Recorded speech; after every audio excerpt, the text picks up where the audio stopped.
Little Bo Peep has lost her sheep and doesn't know where to find them. Leave them alone and they'll come home, wagging their tails behind them. Then up she took her little crook, determined for to find them. She found them indeed, it made her heart bleed, for they left their tails behind them.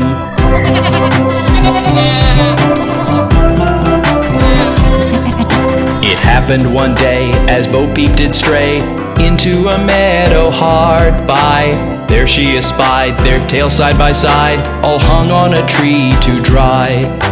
She heaved a sigh and wiped her eye, and over the hillocks went rambling, and tried what she could as a shepherdess should, to tack each again to its lambkin.